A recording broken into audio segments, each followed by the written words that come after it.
नमस्कार स्टूडेंट्स। आज अपने जूलॉजी के अंदर नेक्स्ट टॉपिक है class BSc second year, BSc BEd second year part. आज अपने 6 कर रहे हैं, छठा वीडियो आज अपने करने जा रहे हैं। जैसा कि अपने पिछले 2-3 वीडियो में देखा है, हम पढ़ रहे हैं कोर डेटा। अब कोर डेटा की हमने क्लासिफिकेशन की बात कर ली थी, तो कोर डेटा में जो हमने क्लासिफिकेशन पढ़ा है, कोर डेटा को 2 ग्रुप में बांटा गया है। ग्रुप ए एक्लिन डेटा, ग्रुप बी करेन डेटा। तो हम पहले ग्रुप ए एक्लिन डेटा पढ़ रहे हैं जिनमें कपाल नहीं पाया जाता, ऐसे नहीं पाया जाता। अब देखिएगा, मैंने आपको बताया था कि ग्रुप ए जो है उसको 3 सब फाइलम में बांटा गया है, हेमिकोर डेटा, यूरोकोर डेटा और सेफेलोकोर डेटा। तो हमने हेमिकोर डेटा को पढ़ लिया था या पढ़ चुके हैं। अब कल हमने जो बात की थी वीडियो नंबर 5 में यूरोकोर्डेट के बारे में कि यूरोकोर्डेट क्या होते हैं। तो यूरोकोर्डेट के बारे में कल मैंने आपको पूरा डिटेल में बता दिया था कि वे जंतु जिनकी पूंछ में केवल रज्जु पाई जाती है उन्हें यूरोकोर्डेट कहा जाता है। और इनकी कुछ विशेषताएं मैंने आपको बताई थी, जिनमें से कुछ मुख्य विशेषताएं मैं आपको थोड़ा बता रहा हूँ, वापस हल्का सा रिवाइज कर रहा हूँ कि यूरोकोर्डेट की केवल लार्वा अवस्था में पूंछ में ही रज्जु पाई जाती है, जो कि कोर्डेट का कैरेक्टर होता है। उसके अलावा आपको बताया था कि ये जो जंतु होते हैं इनको ट्यूनिकेट्स भी कहा जाता है। इनको ट्यूनिकेट्स भी कहा जाता है। क्यों कहा जाता है ये भी मैंने आपको बताया था, क्योंकि इनके जो बाह्य चोल या बाह्य जो आवरण होता है उसके अंदर ट्यूनिसिन नामक एक रसायन पाया जाता है। और ट्यूनिसिन जो है वो सेल्यूलोज के समान एक रसायन है, इस कारण इनको ट्यूनिकेट्स भी कहा जाता है। और ये जो बाह्य चोल जो ट्यूनिसिन का बना होता है, ये इसका सुरक्षात्मक आवरण होता है और साथ में श्वसन में भी सहायक होता है। उसके अलावा आपको बताया था कि इन जंतुओं के अंदर जो एक मेटामॉर्फोसिस की घटना होती है, वो मेटामॉर्फोसिस इनमें रिट्रोग्रेसिव प्रकार का होता है। ये भी कल मैंने थोड़ा आपको बताया था, इम्पोर्टेंट है इसलिए थोड़ा रिवाइज कर रहा हूँ इसको। एक इनको ट्यूनिकेट्स क्यों कहा जाता है, एक इनके अंदर मेटामॉर्फोसिस कौन सा होता है। तो कल मैंने आपको बताया था कि मेटामॉर्फोसिस होता क्या है। मेटामॉर्फोसिस मतलब जिसको हम हिंदी में बोलते हैं कायांतरण। कायांतरण का अर्थ होता है लार्वा अवस्था का वयस्क में बदलना। लार्वा अवस्था का वयस्क में बदलना कायांतरण या मेटामॉर्फोसिस कहलाता है। मेटामॉर्फोसिस हमें कीटों में भी देखने को मिलता है। तो अब मैंने कल बताया था कि मेटामॉर्फोसिस 2 प्रकार का होता है, प्रोग्रेसिव और रिट्रोग्रेसिव। प्रोग्रेसिव जो मेटामॉर्फोसिस होता है उसमें मैंने आपको बताया था कि जो लार्वा अवस्था होती है उसकी शरीर संगठन कम विकसित प्रकार का होता है या कम विकसित होता है, और वो लार्वा अवस्था अधिक विकसित वयस्क में अगर कायांतरित हो तो उसको प्रोग्रेसिव मेटामॉर्फोसिस कहते हैं। अब चूंकि हम यहाँ पर यूरोकोर्डेट की बात कर रहे हैं, यूरोकोर्डेट की ये विशेषता है कि उनमें रिट्रोग्रेसिव प्रकार का मेटामॉर्फोसिस पाया जाता है। अब रिट्रोग्रेसिव प्रकार का मेटामॉर्फोसिस क्या होता है ये मैं थोड़ा आपको बता देता हूँ, एक बार थोड़ा रिवाइज कर रहा हूँ क्योंकि ये टर्म बहुत इंपॉर्टेंट अपने लिए। रिट्रोग्रेसिव मेटामॉर्फोसिस में क्या होता है कि अधिक विकसित लार्वा अवस्था, अधिक विकसित लार्वा अवस्था कम विकसित वयस्क में कायांतरित होती है या बदल जाती है, कम विकसित वयस्क में बदलती है या कायांतरित होती है। अब देखिए यहाँ अधिक विकसित और कम विकसित की अगर हम बात करें, कल मैंने आपको बताया था कि जो यूरोकोर्डेट्स होते हैं उनके अंदर टैडपोल लार्वा पाया जाता है। अब इस टैडपोल लार्वा की यदि हम बात करें तो टैडपोल लार्वा की पूंछ के अंदर नोटोकॉर्ड पाई जाती है, नोटोकॉर्ड पाई जाती है। अब देखिए अगर ये नोटोकॉर्ड होती है, ये केवल यूरोकोर्डेट की लार्वा की पूंछ में पाई जाती है, और नोटोकॉर्डेट का पाया जाना कोर्डेट का एक मुख्य लक्षण होता है, मुख्य योग्यता की आधार है। अब देखो कि नोटोकॉर्ड केवल और केवल सॉरी, तो नोटोकॉर्ड जो है वो केवल लार्वा की पूंछ में पाई जाती है। अब जैसे ये लार्वा वयस्क में चेंज होता है, ये कोई भी मान लिया अपने यूरोकोर्डेट का जैसे हेड मान लिया, तो ये इसमें कायांतरित हुआ है। तो कायांतरित जब होता है तो इस देखें तो इसके अंदर नोटोकॉर्ड एब्सेंट होती है, इसमें नोटोकॉल्ड एब्सेंट होती है। अब देखिएगा हम ये कह सकते हैं कि इस जंतु की लार्वा अवस्था अधिक विकसित है, जबकि इसका जो यानी इसकी लार्वा अवस्था जो है उसके अंदर कोलगेट के समान लक्षण मौजूद है, जबकि इसकी जो वयस्क अवस्था है एडल्ट स्टेज है, ये लार्वा हो गया, ये एडल्ट हो गया। तो एडल्ट के अंदर जो ये कह सकते हैं नोटोकॉल्ड एब्सेंट, इसका मतलब क्या हुआ, ये अधिक विकसित लार्वा में विकसित वयस्क में पैरांचित होता है। इसलिए जो हमारा मेटामॉर्फोसिस है इसको कहते हैं रिट्रोग्रेसिव मेटामॉर्फोसिस, रिट्रोग्रेसिव मेटामॉर्फोसिस।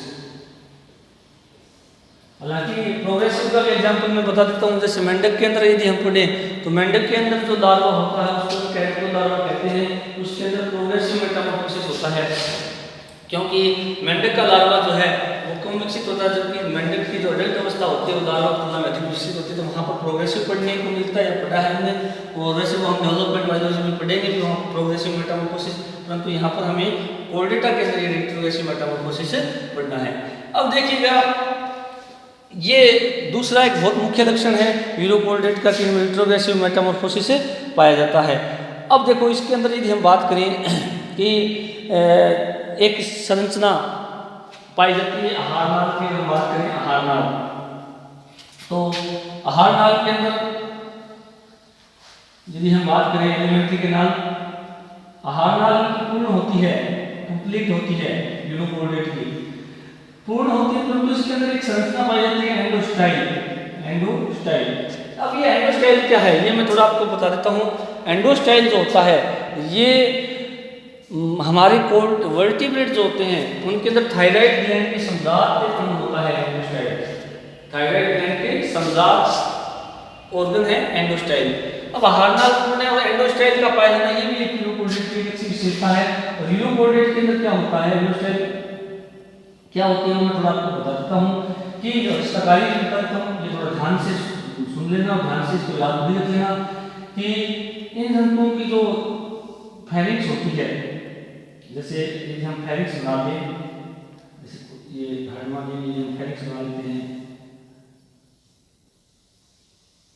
तो फेरिंक्स का जो फर्श होता है ये फर्श, ये वाला इस फर्श भाग के अंदर एक खांच पाई जाती है, ये इसकी आहार होती है इस प्रकार से, थोड़ा इसको बनाए इस प्रकार से, ये इसकी आहार है, ये फेरिंक्स होती है, फेरिंक्स में गिल्स मिक्स होती हैं, फेरिंक्स ये गिल्स मिक्स है,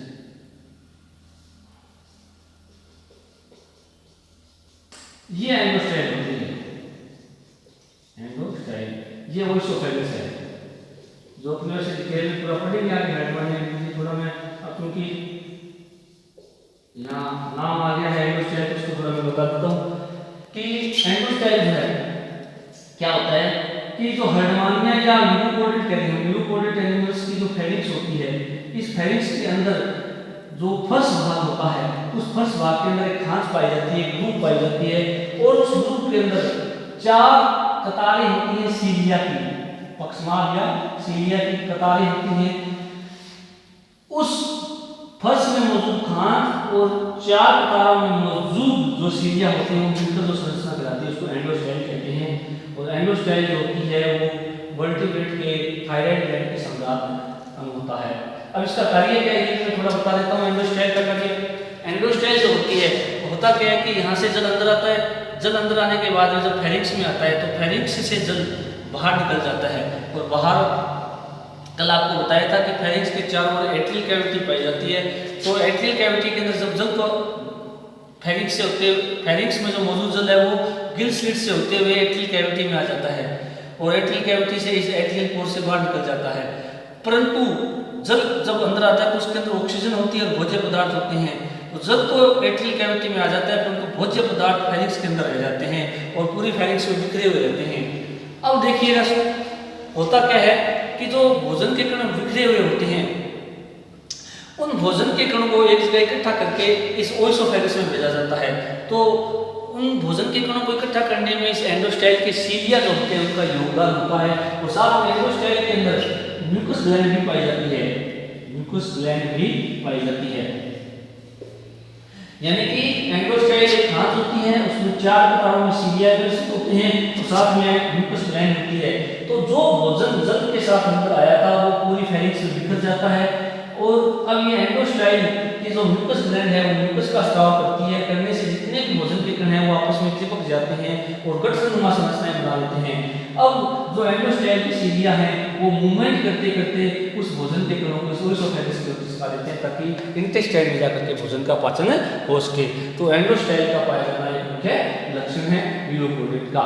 तो इस प्रकार देखिएगा, आपने कल यूरोकोडेट के बहुत सारे करैक्टर देखे थे, तो उसमें से 2 या 3 ऐसे करैक्टर हैं जो मैंने थोड़ा रिपीट किए हैं जो कि इम्पोर्टेंट है, क्योंकि यूरोकोडेट क्या है, उनको ट्यूनिकेट्स क्यों कहा जाता है और एंडोस्टाइल क्या है और इसके अंदर पाया जाने वाला मेटामॉर्फोसिस किस प्रकार का, जिसमें से डेफिनेटली क्वेश्चन पूछे जाते हैं आते हैं।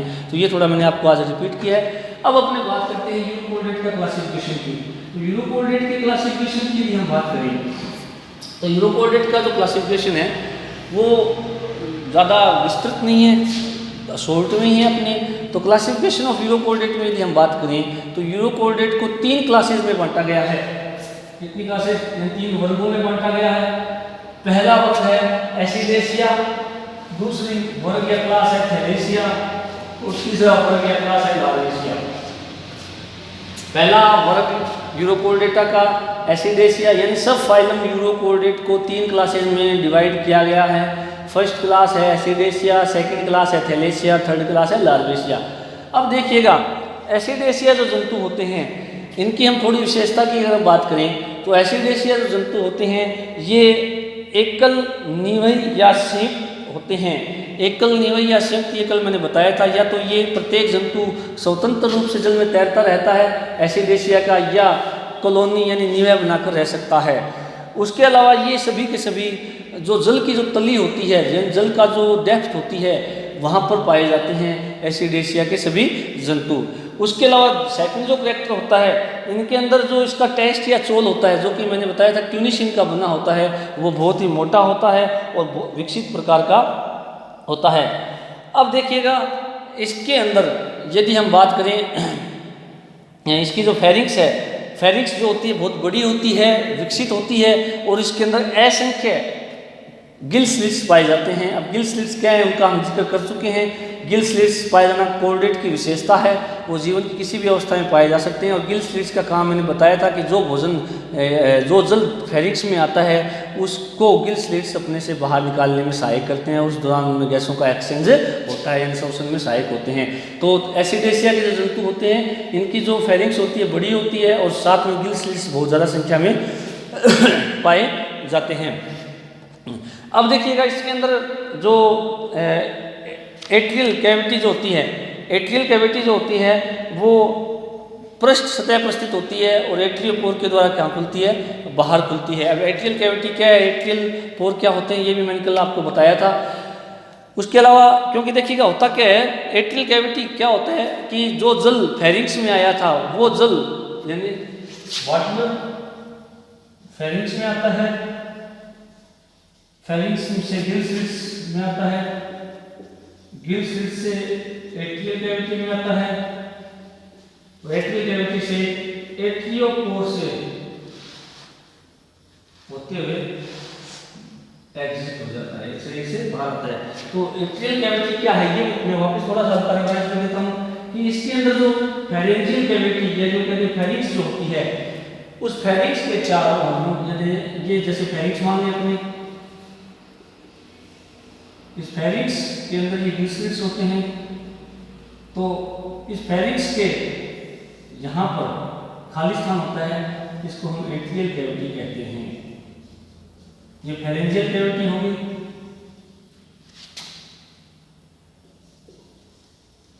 कैविटी कह सकते हैं या फेरिंक्स कह सकते हैं की बात है।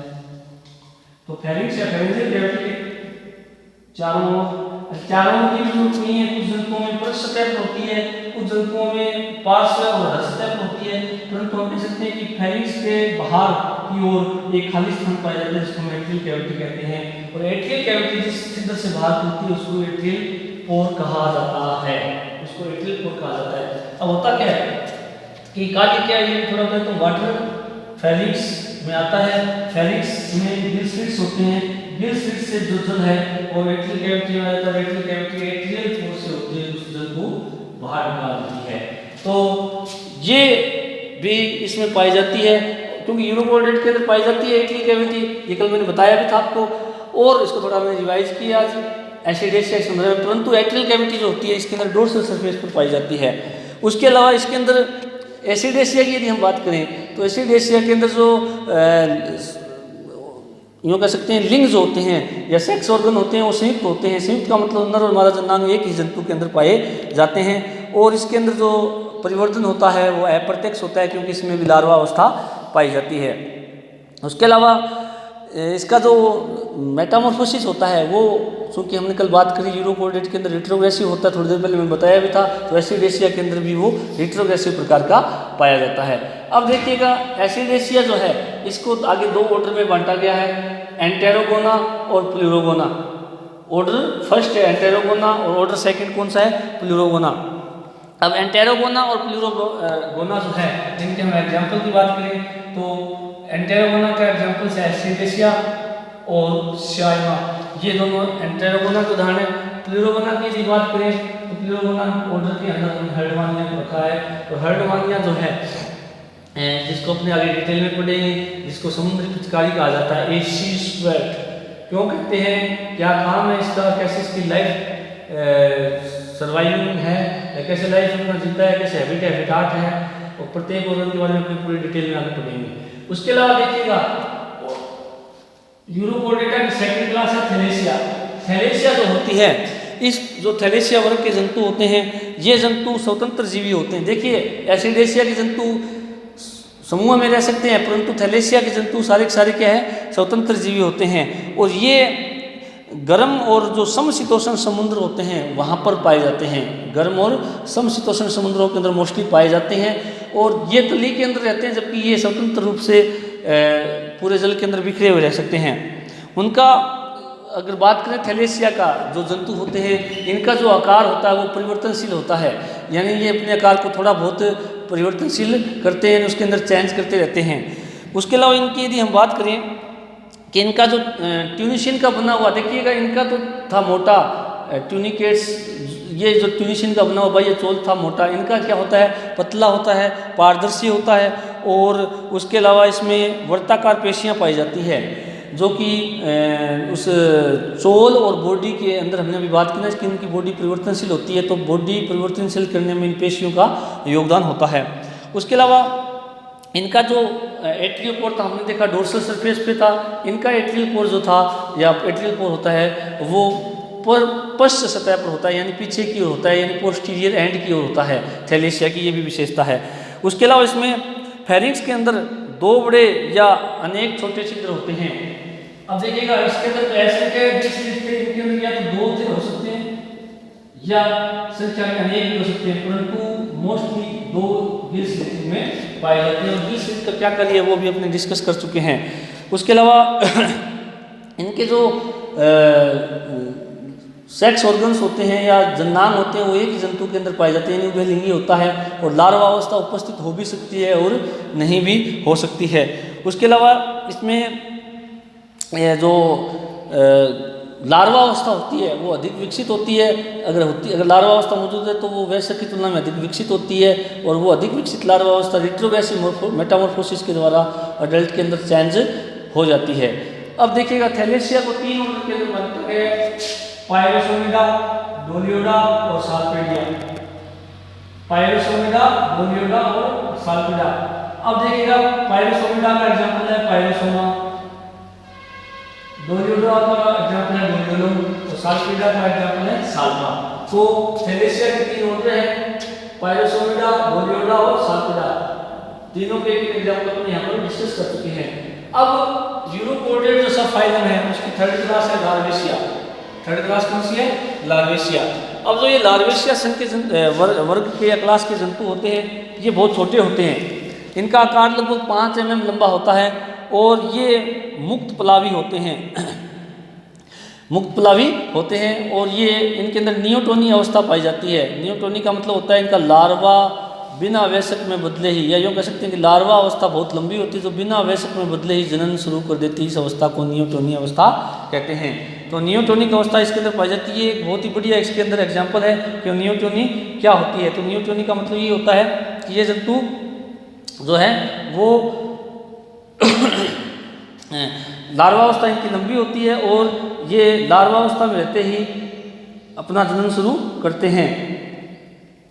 उसके अलावा इनके अंदर जो होता है, ये लार्वा जो होता है इसके अंदर स्पाइनल कॉर्ड, ब्रेन, नोटोकॉर्ड, यानी यूँ कह सकते हैं नोटोकॉर्ड और नर्व कॉर्ड दोनों पाए जाते हैं। नोटोकॉर्ड, नर्व कॉर्ड पाए जाते हैं और जो लार्वा में पाए जाते हैं वयस्क के अंदर एब्सेंट होते हैं। इसका मतलब लार्वा से जब वयस्क बनता है तो लार्वा से जब वयस्क बनता है तो वो रिट्रोग्रेसिव मेटामॉर्फोसिस द्वारा ही चेंज होता है।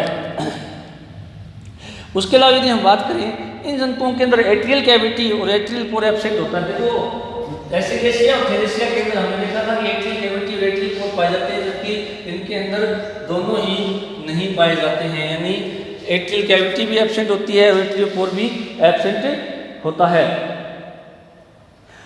आगे इसके अंदर यदि हम देखें तो इसके अंदर गिल स्लिट्स अभी हमने देखा था, इसके अंदर असंख्य होते हैं, इसमें 2 होते हैं गिल स्लिट्स या 2 होते हैं, मैक्सिमम कई बार 2 से ज़्यादा भी होते हैं, परंतु इनमें फिक्स होते हैं कि फेरिक्स के अंदर जो गिल स्लिट्स होते हैं उनकी संख्या केवल 2 होती है। यानी केवल 2 ही गिल स्लिट्स लार्वेशिया के अंदर पाए जाते हैं।